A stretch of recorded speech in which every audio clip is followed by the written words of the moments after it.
지역 맞춤 부동산 세미나 우리 동네 맛동산 자세한 내용은 영상 하단의 링크 혹은 3프로 앱을 통해서 확인하세요. 압도적 뉴스 콘텐츠 3프로 뉴스룸, 안녕하세요, 이주호 기자입니다. 안녕하십니까, 류종훈입니다. 네, 퇴근 잘 하고 계신가요? 자, 오늘도 여러분들의 퇴근길을 꽉꽉 채워드릴 만한 재미있는 좋은 뉴스들 저희가 엄선을 해왔습니다. 그렇죠? 네. 아주 오늘 정신 없었죠. 네. 자, 그럼 오늘은 어떤 소식들이 기다리고 있을지 첫 번째 소식부터 공개를 하도록 하겠습니다. 헤드라인부터 먼저 주시죠. 요즘에 제가 워낙 인구 이야기를 좀 많이 하고 네. 고용 이야기를 좀 많이 하는데 그쵸. 이게 변화가 너무 급박해서 그렇습니다. 변화가 너무 급박한데 거기에 대한 우리가 준비가 되어 있나라는 생각 때문에 그런데요. 일단 오늘은 어떤 또 통계가 나왔냐면 통계청에서 인구주택 총조사 결과를 발표했는데 그 가운데서도 청년들의 인구 변화를 좀 극단적으로 느낄 수 있을 만한 그런 조사를 발표를 했습니다. 자, 지금 보면은 우리나라 청년층이 전체의 몇 퍼센트 정도 될 것 같으세요? 전체 한 20-30% 정도 되지 않을까요? 20-30%. 네. 여기서 말하는 청년이라고 하는 이 나이 연령대는 19세에서 만 34세까지를 말하는데 네네. 거의 정확하게 맞추셨습니다. 20.4%밖에 안 됩니다. 자, 화면 함께 보시죠. 자, 불과 1990년대까지만 하더라도 전체 인구 가운데 31%를 청년층이 차지하고 있었는데 이게 2020년대 들어서니까 20%밖에 안 됐고요. 그리고 이 정도의 출산율과 이 정도의 혼인율을 고려하면 2050년 30년 후가 되면은 11%밖에 안 될 것 같습니다. 전 세계 인구, 그러니까 전국 인구 가운데 10분의 1 정도밖에 청년이 차지하지 못할 만큼 청년 인구가 급격하게 줄어들 것으로 전망이 되고 있는데요. 지금 2020년 청년 세대 인구는 우리나라 총 인구의 20.4%인 1,000만 명 정도가 됩니다. 지금 1,000만 명 정도가 되는데 이게 급격하게 줄어들 것으로 보입니다. 30년 후에 청년층이 반토막 날 것으로 전망되는 이유는 아주 분명한데요. 애를 안 낳기 때문입니다. 그런데 애를 안 낳는 이유는 또 분명하죠. 결혼을 안 하기 때문입니다. 자, 그래서 이번 조사 결과에서도 혼인율이 어느 정도 되는지 한번 살펴봤습니다. 자, 2020년대 청년 세대의 미혼 비중이 81.5%였었거든요. 남자는 86.1%, 여자가 76.8%. 이거 두 집단을 통계적으로 보면은 81.5%, 5명 중 4명은 결혼을 안 했다는 겁니다. 그리고 지금 미혼 비율이 저만큼 높다는 거죠? 그렇죠. 와. 그리고 2000년대부터 한번 보세요. 2000년대 뭐 두 집단의 통계를 비교해 보면 한 55% 정도 됐겠죠? 네. 여기에서 지금 80%까지 높아졌으니까 2000년대 초반까지만 하더라도 미혼 인구가 절반이었다. 지금은 청년 5명 가운데 4명이 미혼이다. 이 정도로 굉장히 이 미혼 인구가 급격하게 늘어나고 있는 겁니다. 그리고 참고로 결혼 정년기로 인식되는 연령대가 있잖아요. 2020년 기준으로 보면 남자가 33.2세, 여자가 30.8세. 이 연령대가 속한 그 구간이 30세에서 34세거든요. 이 30세에서 34세 청년 세대 미혼 비중은 56.3%인데 이게 2000년 18.7%에 비해서 3배 가까이 높아졌습니다. 와. 결혼 정년기에 계신 분들은 2000년대보다도 한 3배 넘게 지금 결혼을 안 하고 계시는 겁니다. 자, 이렇게 미혼 비중이 증가 추세라는 거는 갑자기 어느 순간 그 결혼은 안 하고 아이만 출산할래라고 하는 인구가 있기는 좀 힘들겠죠. 그렇죠. 네, 결혼을 해야 아이를 보통 그쵸. 가지니까요. 네, 결혼은 안 하고 애만 낳을래라고 하는 인구가 갑자기 늘어나지 않는 이상 청년층의 감소를 유발할 수밖에 없거든요.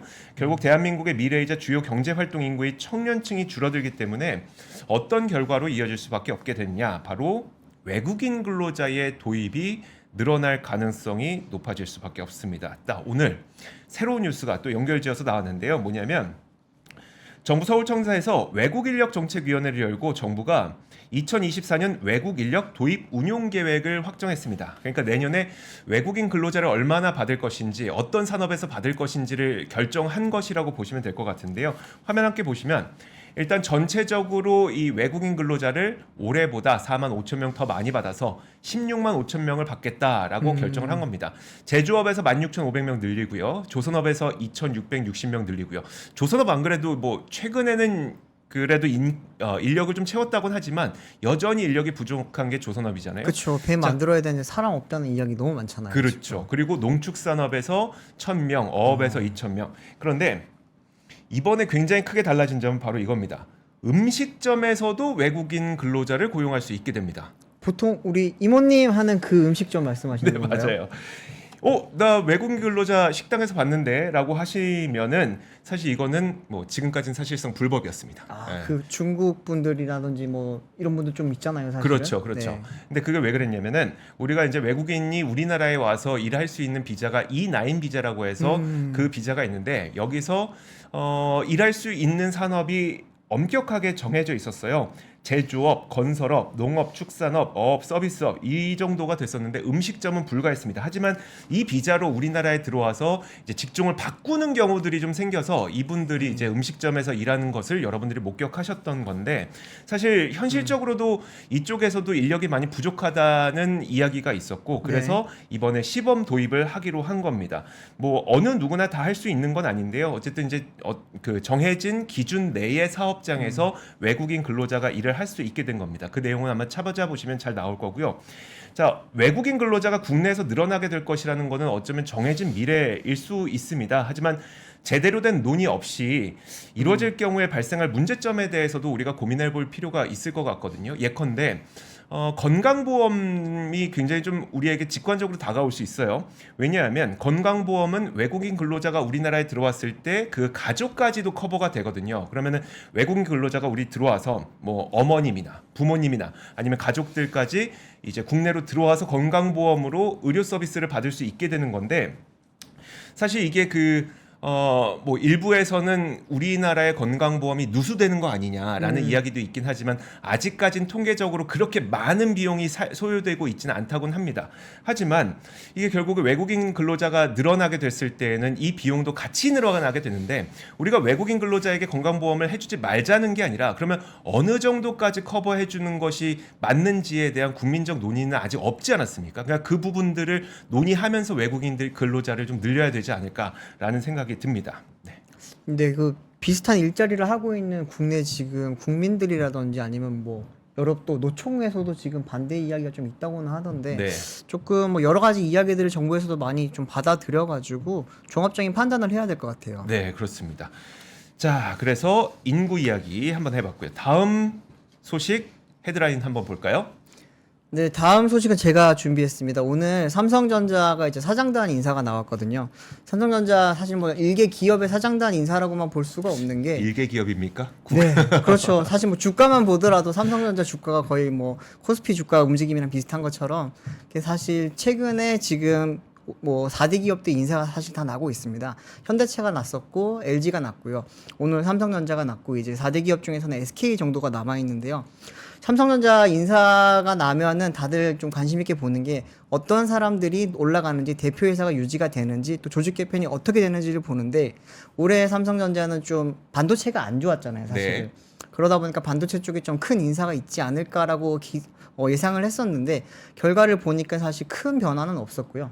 조직을 조금 안정적으로 이끌어가면서 좀 새로운 조직도 쉽게 말하면 미래 사업을 좀 구상할 수 있는 조직도 하나 또 새롭게 만들었습니다. 뭐 인사단 자체를 보시면은 이번에는 사장 승진 2명, 위촉 업무 변경 3명에서 총 5명 정도 좀 되게 소규모의 사장단 인사가 났거든요. 작년 같은 경우에는 이제 사장 승진이 7명이었고 위촉 업무 변경이 이제 2명이라서 총 9명 규모였는데 한 절반 정도 수준으로 지금 뭐 인사 대상은 좀 줄어들었다고 볼 수가 있습니다. 네. 제일 지금 크게 예상을 했던 거는 대표 이사가 좀 바뀌지 않을까 아니면 늘어날까에 대한 좀 기대가 있었는데 한종희 부회장과 이제 경기현 사장 이제 두 대표이사 체제는 그대로 유지를 하기로 했습니다. 다만 좀 한종희 이제 부회장 같은 경우에는 역할이 조금 많았거든요, 지금까지. 네. 사진을 좀 띄워주시면 좋을 것 같은데요. 한종희 부회장 같은 경우에는 기존에는 이제 DX 부문장을 하면서 이제 영상 디스플레이 쪽도 맡고 있었고요. 생활과정 쪽도 맡고 있었습니다. 근데 이번에는 영상 디스플레이 쪽을 이제 용서구 이제 DX 부문 영상 디스플레이 사업부 신임 사장을 이제 올리면서 그쪽을 좀 내주게 됐고요. 대신에 이제 DX 부문에서 해야 될 일을 조금 더 열심히 해라. 그리고 이 부분에서 책임 경영을 좀 하자라는 그런 이제 인식이 같고요. 생활가전 사업부장을 맡게 되면 이 부분에 조금 더 아마 집중을 할 것 같습니다. 네. 여기 같은 경우에는 이제 글로벌리 봤을 때 이제 한국에서는 삼성전자와 LG전자가 좀 되게 치열하게 하잖아요. 그 두 회사가 글로벌 1, 2를 다투는 곳이기 때문에 아마 그쪽에서 조금 더 점유율을 가져가고 경쟁력 높이라는 그런 역할을 준 것 같고요. 경기현 삼성전자 이제 대표이사 사장 같은 경우에는 반도체 부문 이제 DS 부문장을 맡고 있는데 이번에는 이제 사실 좀 이 부분이 좀 격정이 많았습니다. 사실 이번에 1, 2, 3분기 동안에 DS 부문에서만 12조 원 가량의 지금 적자가 발생했거든요. 네. 적자가 12조 원입니다. 그러다 보니까 아마 경기현 사장에 대해서 좀 우려의 시각이 많았었는데 다행히 유지를 하게 됐고 그 유지를 할 수 있었던 건 아마 4분기 내년 이제 1분기부터 반도체 시장이 조금 더 반등을 볼 걸로 봤고 또 지금까지 투자를 해놓거나 많이 좀 R&D 결과가 이제 나올 때가 됐기 때문에 조금 더 믿어주자라는 그런 이제 좀 의지가 담긴 것 같습니다. 지금 사진을 보시면 SAIT라고 원장이라고 써 있는데 SAIT가 뭐냐 하면 이제 예전에 삼성종합기술원이라고 했었던 그 이제 그쪽인데 종기원이라고 또 예전에 좀 불렀었거든요. 네. 거기에 이제 원장을 지금 경기한 사장이 또 겸직을 하게 되면서 이제 DS 부문이 이제 반도체잖아요. 네. 반도체 관련돼서 이제 경기한 사장의 역할이 조금 더 커지지 않겠냐 이런 지금 이야기가 나오고 있습니다. 사실 이 두 사람 같은 경우에는 이번에 뭐 유지를 하면서 약간 역할의 지금 변화만 있었는데 제일 큰 변화는 삼성전자가 이제 미래사업기획단이라는 걸 새롭게 만들었고 거기에 이제 미래사업 기획단장으로 또 사진 다시 좀 띄워주시면 좋겠는데 네. 전영현 부회장을 다시 이제 불러온 겁니다. 전영현 부회장 같은 경우에는 LG 반도체 출신이거든요. LG 반도체 출신이고 이제 개발도 잘하고 이제 여러 가지 업무를 잘하는 반도체 통으로 지금 통하는 사람입니다. 이제 이 사람 같은 경우에는 이제 기존에 이제 권호연 부회장이 이제 DS에 있다가 네. 퇴임을 할 때 이제 아마 후임으로 좀 이야기가 많이 나왔던 사람인데 반도체 통이다 보니까 네. 근데 이제 그 자리에 이제 김기남 회장이 오고 이제 전 부회장 같은 경우에는 사실 삼성 SDI로 갔었어요. 그러다 보니까 이제 반도체 전문성을 이제 배터리 쪽에도 역량을 조금 심어줘라.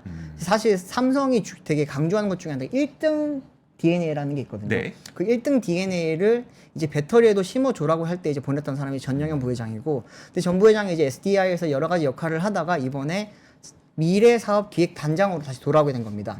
미래사업기획단장 같은 경우는 이름만 들어봐도 딱 알 수 있는 게 이제 앞으로 미래의 먹거리를 찾기 위한 그런 자리거든요. 전 부회장이 이번에 돌아오면서 할 일은 아마도 이제 HBM이라든지 인공지능이라든지 네. 뭐 지금 삼성전자가 조금 뭐 반도체 쪽에서 약간 부족하다라는 예. 평가를 받는 부분들이 있잖아요. 네. 사실 4차 산업 트렌드를 조금 많이 못 따라가고 있다라는 그런 비판들이 조금 나오고 있는데 그쪽을 보완을 하면서 새로운 미래 먹거리를 조금 찾는 그런 역할을 할 걸로 보입니다. 네. 이제 김원경 사장이 또 이제 이번에 사장으로 올라간 승진한 사람인데요. 김원경 사장 같은 경우에는 사실 공직자 출신입니다. 삼성전자가 이제 공직자 출신들을 이제 예전부터 조금씩 뽑았는데 이제 김원경 사장의 별명은 네. 이재용 회장의 이제 출장 파트너. 네, 출장을 항상 해외 출장 같이 가는 분이거든요. 근데 지금 맡고 있는 업무 자체가 글로벌 공공 업무라고 하는데 사실 글로벌 공공 업무가 뭐냐면 글로벌 대관입니다. 네. 대관 전문가고 또 여기 같은 경우에는 외교부 출신이고요. 외교통상부 출신으로서 이번에 이제 처음으로 사장에 오른 사람입니다. 그러다 보니까 공직사회에서 좀 약간 우리 이제 공무원들의 몸값도 조금 많이 올라간 거 아니냐 약간 이런 이야기도 나오고 있는데요. 아무래도 삼성전자라는 큰 회사가 이제 정부랑 할 일도 많고 또 이제 해외 정부들이랑 할 일도 많다 보니까 김원경 사장 같은 경우에도 기존에 이제 부사장에서 사장으로 격상시키면서 좀 더 큰 역할을 많이 줄 걸로 보이고요. 글로벌 공공 업무다 보니까 최근에 이제 뭐 IRA라든지 칩스법이라든지 CRMA 같은 그런 좀 지금 글로벌 통상 관련 문제들이 많잖아요. 네. 그쪽에서 이제 삼성전자가 좀 취해야 될 것들이 좀 많다 보니까 그거 관련된 업무를 좀 많이 중심적으로 하지 않을까 그렇게 지금 보이고 있습니다. 자, 여기까지 할까요? 네. 알겠습니다. 삼성 인사 저희가 사장단 인사 한번 살펴봤고요. 다음 소식도 한번 보도록 하죠.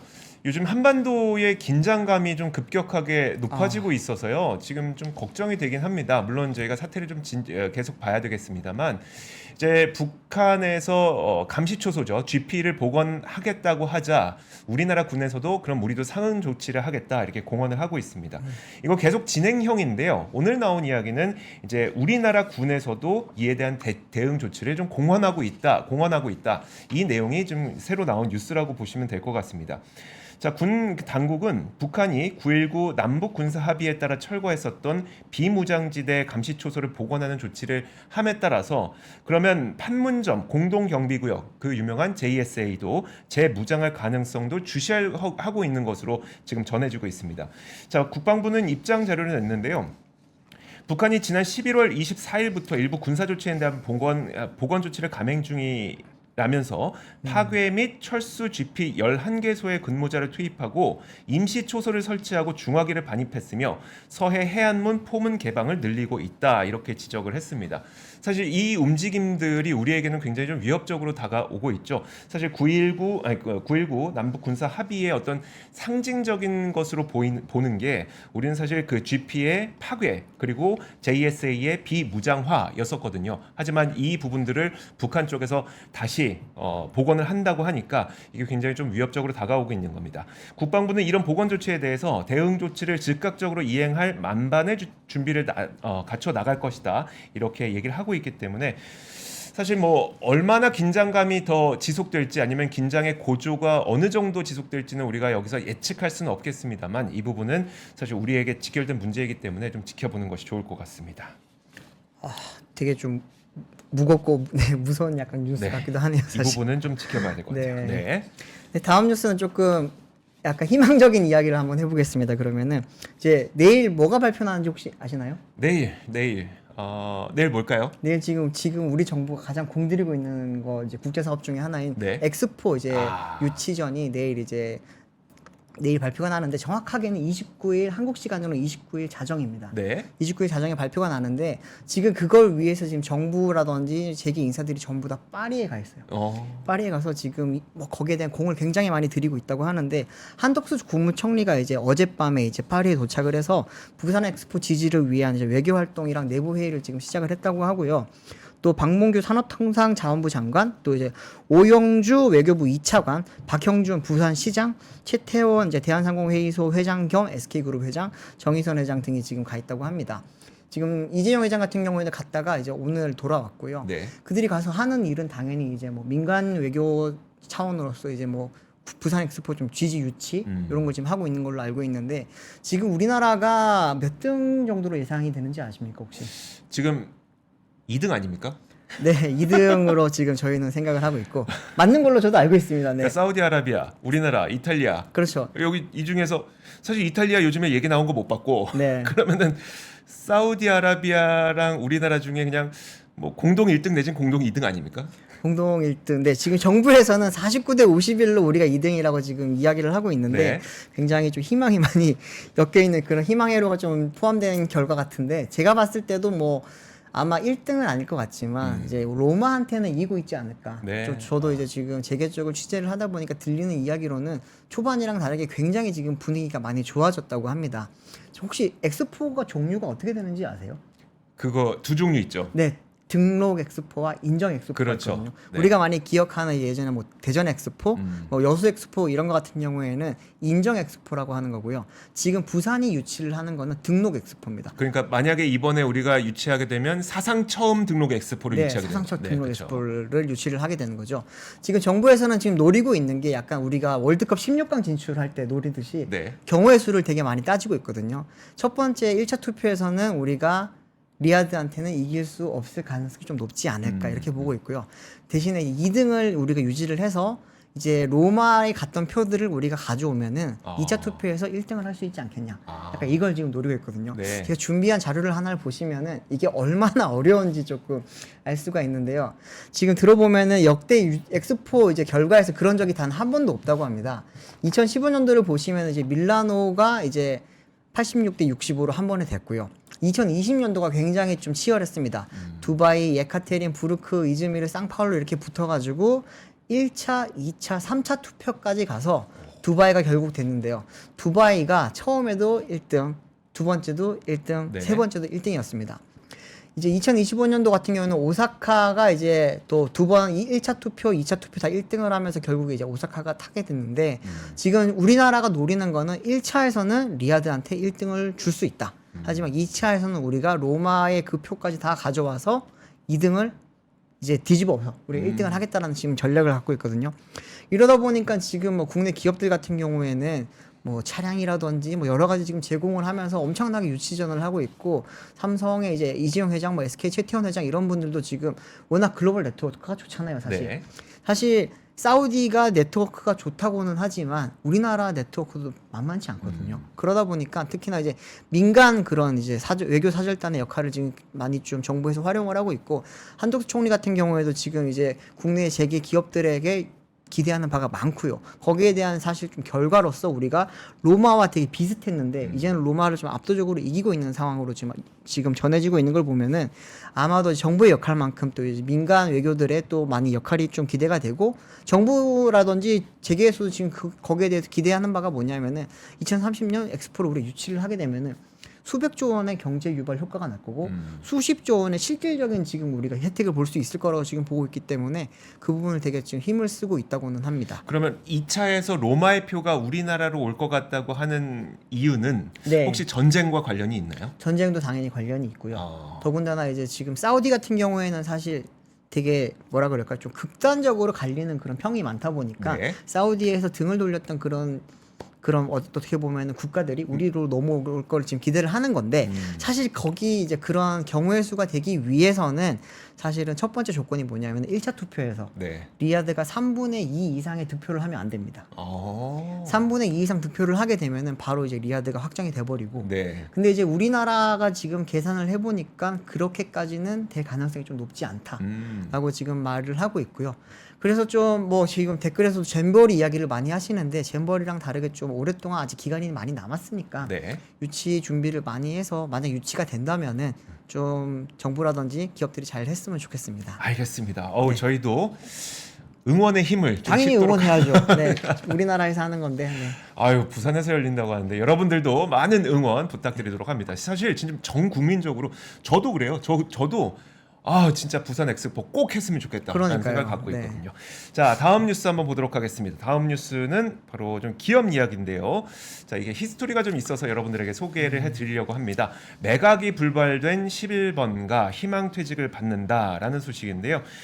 이제 11번가가 오늘 나온 소식은 구조조정에 돌입했습니다. 최근 매각 협상이 결렬되면서 긴축 경영을 통해서 수익성 개선 작업에 돌입한 것으로 좀 풀이가 되고 있는데, 전사 구성원 중에 만 35세 이상 5년 이상 근무자를 대상으로 합니다. 신청 기한은 이날부터 다음 달 10일까지 2주 동안 받게 되는데, 11번가에서는 이렇게 얘기하고 있습니다. 자발적 신청을 기반으로 운영된다면서 최근 어려워진 유통업계의 경영 환경 등을 고려한 결정이다, 이렇게 밝혔습니다. 사실 요즘에 유통업계는요, 여러분들께서도 느끼시겠지만 쿠팡의 사세가 굉장히 강력합니다. 그리고 그뿐만 아니라 경기 불황이라는 것까지 약간 겹치게 되면서 다른 이제 이커머스를 비롯한 그 온라인 커머스 업체들이 참 힘을 쓰기가 어려운 상황이 지금 계속 이어지고 있거든요. 이커머스 시장의 경쟁이 심화가 되고 있다는 점도 한 가지 큰 몫을 작용하고 있습니다. 여러분들께서는 혹시 이커머스 가운데 요즘에 뭐가 제일 잘 나가는 것 같나요? 쿠팡이 당연히 제일 잘 나가는 것 같고요. 쿠팡이랑 네이버 쇼핑도 좀 많이 하는 것 같고요. 그러니까요. 사실 네. 쿠팡, 네이버 쇼핑뿐만 아니라 제가 요즘에 약간 걱정이 되는 부분은 뭐가 있냐면 이 부분입니다. 중국 이커머스인데 알리, 테무, 알리, 테무, 쉬인. 제가 표 하나 준비했는데 한번 보시면요. 여러분들께서도 요즘에 그 앱스토어나 아니면 구글 플레이스토어 들어가 보시면 1위를 차지하고 있는 게 아마 테무일 겁니다. 지금 다운로드 수를 누적으로 보더라도 344만입니다. 사실 11번가 맨 아래 보시면 네. 그동안 많은 분들이 다운로드를 받았기 때문에 2,800만으로 가장 높긴 한데요. 조금만 표를 더 좀 줄여주셔야 돼요. 왜냐하면 액티브 유저를 한번 보고 싶은 거거든요. 액티브 유저 활성 이용자 수를 보시면요, 테무는 34만 명이 늘어나고 있고 반면에 11번가는 한 3만 명 정도 줄어들고 있습니다. 이게 뭘 의미하는 거냐면 좀 바뀌고 있다는 거죠. 최근에 사용자들이 좀 많이 늘어나고 있다는 걸 보여주는 겁니다. 특히 테무와 알리, 쉬인 이쪽에서요. 하지만 기존에 있었던 뭐 11번가라든지 이런 기업들은 조금 사용자가 줄어들고 있다는 걸 보여주고 있는 겁니다. 자, 이게 어떤 걸 의미하게 되냐면 사실 제가 뭐 압권 채널을 통해서도 얘기하긴 했지만 이들이 지금 만들고 있는 제품의 가격대를 보면 10,000원, 20,000원, 30,000원 이 정도 수준이에요. 네. 그러면 사실 우리나라 이커머스 업체도 여기서 경쟁하기는 쉽지 않을 것 같습니다. 그러게요. 물론 이걸 계속 사용한다는 건 아니겠지만 10,000원짜리를 우리나라 중소기업은 어떻게 만들겠습니까? 못 만들죠. 뭐 20,000원짜리 어떻게 만들겠습니까? 결국은 만약에 테무나 알리익스프레스가 우리나라에서 굉장히 좀 빠르게 더 성장하게 될 경우에 우리나라 기업들이 상당히 좀 위축될 가능성이 좀 높아 보이거든요. 그러다 보니까 11번가도 사실 이런 영향을 분명히 받을 것 같고요. 근데 최근 11번가는 매각설이 꾸준히 돌았습니다. 그래서 Q10과 매각 협상을 진행하는 것 아니냐 이런 얘기도 있었지만 결국은 이 협상이 결렬되면서 이렇게 희망퇴직까지 받게 된 것으로 보이는데요. SK스퀘어가 이제 11번가를 그럼 어떻게 해야 되는지는 나머지 3가지 선택사항이 있게 되는데 뭐 이 부분까지는 여러분들께서 크게 관심 가질 일은 아닐 수도 있겠지만 어쨌든 요즘에 이커머스 시장에서 중국 기업들, 중국 특히 온라인 플랫폼이 크게 활개를 치고 있다는 게 사실 여러모로 좀 걱정된다는 부분 또 한번 보시면 좋을 것 같습니다. 이제 재미삼아 저가의 사지라고 네. 하는 선택이 좀 불러오게 될 후폭풍이 사실 만만치 않을 가능성에 대해서 저는 좀 걱정을 하고 있습니다. 가격을 보면 사실 훅하긴 합니다. 보면은 뭐 텐트 같은 것도 몇천 원에 판다 그러고 그러니까요. 잠바도 몇천 원에 팔고 이러니까 그렇기는 한데 국내 제조업이라든지 뭐 동대문 쪽 이런 쪽 많이 맞아요. 좀 피해가 클 것 같네요, 진짜. 네, 다음 소식은 제가 준비를 했는데요. 헤드라인 하나 띄워주시면은 3억 싸도 안 사요. 거래 절벽 늪에 빠진 구축 아파트인데요. 사실 이거는 구축 아파트를 가지고 오긴 했는데 최근에 부동산 시장에 대한 지금 평가라든지 전망이 굉장히 지금 들쑥날쑥합니다. 어떤 곳에서는 내년에 안 좋을 거다, 어떤 곳에서는 내년에 좋을 거다라고 하는데 특히나 이제 신축 분양도 있지만 구축 아파트 같은 경우에는 되게 애매하다고 합니다. 이게 왜냐하면은 30년이 넘어간 구축 아파트 같은 경우에는 이제 재건축에 대한 기대감 때문에 조금 더 가격이 유지를 하거나 높아질 수도 있는데 그게 아니라 이제 15년이 넘어가고 20년 정도 된 이제 그런 구축 아파트들은 사실 경쟁력이 많이 떨어진다고 하거든요. 그러다 보니까 이제 최근에 여기에 대한 좀 비선호 현상이 좀 많이 커지고 있다고 하는데 표를 하나 준비를 한 걸 보시면은 네. 지금 부동산 R114에 지금 한 뉴스원이 의뢰를 해서 나온 결과인데요. 서울 아파트 연식 구간별 매매 건수를 분석한 결과 이제 10월 매매량 2,239건 중에 이제 5년 이하 신축이 326건, 11년 이상 30년 이하 구축이 이제 1,294건으로 조사가 됐습니다. 10월 이제 아파트 매매량은 이제 7개월 만에 이제 3,000건 아래로 줄면서 급감을 하기는 했는데요. 신축 아파트 거래량은 9월 달에 483건에서 10월 이제 326건으로 줄어든 반면에 구축 아파트 같은 경우에는 9월 달에 1943건에서 이제 1294건으로 확 줄었습니다. 640건이 줄었는데 그래프 보시면은 지금 각도가 줄어드는 각도가 상당히 크잖아요. 네. 이제 1월부터 이제 6월 달까지 7월 달까지는 계속 늘었거든요. 이때는 보면은 부동산에 대해서 좀 기대감도 다시 있었고 금리에 대해서도 약간 변동에 대한 좀 이야기들이 많다 보니까 그랬다가 최근에는 변동이 계속 금리가 올랐고 실질 금리가 좀 더 올랐어요. 사실은 네. 기준 금리는 변치 않고 있는데 그러다 보니까 이제 아파트 거래도 많이 줄고 있고요. 그러면서 이제 경쟁력이 떨어지는 구축이 점점 줄어들었는데요. 네. 뭐 또 내년에 대한 또 전망은 또 다르기도 합니다. 지금 최근에 이제 부동산 114에서 한 걸 보니까 내년에는 더 오를 거라고 지금 했던 게 내릴 거라고 하는 것보다도 좀 더 많게 나오기도 했는데요. 좀 부동산 같은 경우에는 내년까지 좀 더 지켜봐야 될 것 같습니다. 알겠습니다. 자, 이렇게 오늘 저희 3프로 뉴스룸이 준비한 소식은 여기까지입니다. 여러분들의 퇴근길을 참 잘 채워드렸으면 좋겠네요. 저희는 내일 같은 시간에 오도록 하겠습니다. 고맙습니다. 외환위기 오는 거 아니에요? 금융위기 오는 거 아니에요? 이런 질문들을 좀 굉장히 많이 받았었습니다. 탐욕이 되게 강했을 때 위험자산으로서의 극단적인 쏠림이 나타나고 공포감이 극에 달했을 때 안전자산으로서의 극단적인 쏠림이 나타나거든요. 과거의 일이 미래에 똑같이 일어난다 이건 아니지만 그때 당시에 위기 상황에서는 어떤 공통점들이 있었는지를 보면서 우리가 대비를 하는 방법도 고민해 볼 수 있고요. 과거를 제대로 이해하는 순간 위기의 실체가 드러납니다. 오건영의 현실 경제 이야기를 서점에서 만나보세요.